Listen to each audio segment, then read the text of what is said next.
Kita melihat bahawa kegagalan Barisan Nasional ya untuk membangunkan masyarakat Melayu, maka ianya diusahakan supaya ditutup kegagalan ini dengan memperlihatkan Barisan Nasional sebagai yang nak memperjuangkan ketuanan Melayu.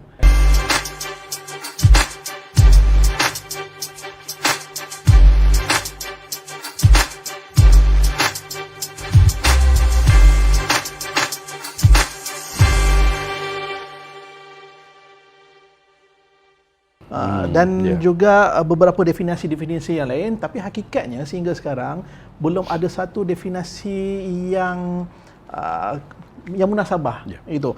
Dan dia lebih kepada satu pemahaman persepsi masyarakat, terutama kalau dari segi politik, YB, pemahaman popular yang selalu dikaitkan sebagai konsep perkauman yang mendakwa orang Melayu adalah tuan kepada Persekutuan Tanah Melayu, iaitu Malaysia lah, sama seperti yang YB sebutkan. Jadi kalau YB boleh terima hak istimewa orang Melayu, kenapa YB rasa yang kata ketuanan Melayu ni satu perkara yang bercanggah? Pasal istilah perkataan ketuanan itu sendiri nombor satu, dan ianya seolah-olah memberikan satu gambaran bahawa bangsa-bangsa lain tidak mempunyai hak walaupun mereka warga negara. Dan kalau kita gunakan perkataan tuan, dia ni kalau seorang tu tuan, maknanya yang bawah dia tu adalah sebagai hambanya ataupun sebagainya, hubungan di antara tuan dengan hamba, dan itu tidak merupakan satu konsep yang kita wajar kita sokong, ada di kalangan mereka-mereka yang menegur tulisan ciapan saya tu, mengatakan bahawa kita ketuanan Melayu ni bukan seperti Zionis, dia tunjuk gambar Zionis tu macam mana, lepas tu dia bom bunuh orang Palestin dan sebagainya, tak sama macam Nazi bunuh orang Yahudi dan sebagainya, dan bangsa-bangsa yang lain dizalimi, ataupun yang Donald Trump dengan ataupun Ku Klux Klan zaman dulu, yang KKK tu dan sebagainya.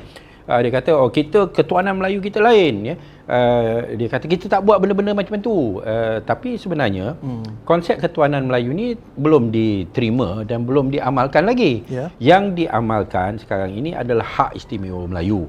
Itu adalah apa yang ada dalam perlembagaan yang memberikan kelebihan kepada bangsa Melayu untuk nak jaga kepentingan mereka setelah mereka memberikan kerakyatan, bersetuju untuk memberikan kerakyatan kepada bangsa lain, iaitu masyarakat Cina dan masyarakat India yang telah berada di sini semasa sebelum ataupun semasa zaman penjajah, sebelum kemerdekaan, dan apa yang tidak diingini ataupun yang dikhawatiri ialah setelah memberikan kewarganegaraan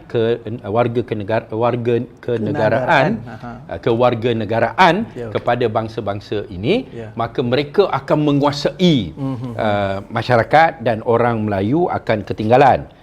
Untuk nak jaga itu, maka diberikan hak istimewa kepada orang Melayu dan kedudukan istimewa kepada orang Melayu, dan dikekalkan peranan yang di Pertuan Agong dan Sultan-Sultan Melayu sebagai penjaga dan institusi yang orang Melayu boleh bernaung di bawahnya untuk menentukan bahawa masyarakat Melayu ini akan sentiasa diberikan bantuan untuk memajukan diri mereka supaya mereka tidak ketinggalan.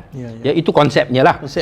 Iaitu kita beri kerakyatan, tapi dengan berinya kerakyatan, kita khawatir orang Melayu akan ketinggalan oleh kerana mungkin dilihat masyarakat Cina lebih dinamik, masyarakat India pun mungkin lebih dinamik oleh kerana mereka sebagai orang yang datang ke negara kita dan mereka tak ada apa-apa dan mereka bekerja keras. Biasalah kan, orang yang datang dia akan bekerja keras, dan untuk nak elak daripada itu berlaku sehingga masyarakat Melayu ketinggalan, maka diberikan kelebihan-kelebihan yang tertentu, bantuan-bantuan yang tertentu. Tetapi bila konsep ketuanan Melayu itu ditimbulkan pada tahun 86, iaitu 29 tahun selepas kemerdekaan, maka ianya merupakan bukti yang nyata bahawa ianya tidak disebut dan tidak berperanan dalam soal perlembagaan kita dan pembinaan negara Malaysia itu, dan kalau kita bawa ke Sabah dan Sarawak, suasana dia pun jauh berbeza berbanding dengan Semenanjung. Kita melihat bahawa kegagalan Barisan Nasional ya untuk membangunkan masyarakat Melayu, maka ianya diusahakan supaya ditutup kegagalan ini dengan memperlihatkan Barisan Nasional sebagai yang nak memperjuangkan ketuanan Melayu. Ya. Sedangkan semua kelebihan yang telah diberi telah, bukanlah semualah, tapi sebahagian besar daripada kelebihan yang telah diberi telah pun diselewengkan. Sehingga mereka menjadi kaya raya, tetapi masyarakat Melayu masih tidak dapat dimajukan ke tahap yang seperti mana yang sepatutnya. Ya, nak katakan langsung tak dimajukan pun tak betul.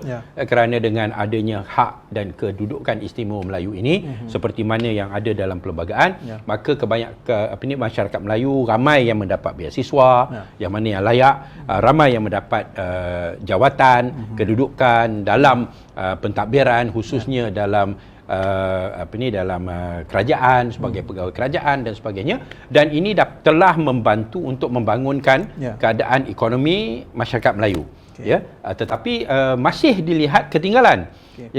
Untuk nak menutup kegagalan mereka, maka diungkapkan konsep ketuanan Melayu, seolah-olah mereka lah yang memperjuangkan usaha-usaha untuk membangunkan masyarakat Melayu dengan cara yang committed dan sebagainya, sedangkan yang menggagalkan pada awalnya adalah mereka. So dia naikkan emosi lah, naikkan semangat. Nak Melayu dominan, nak Melayu ini, nak Melayu itu, tetapi sambil nak ni, duit masuk poket. Itulah kan.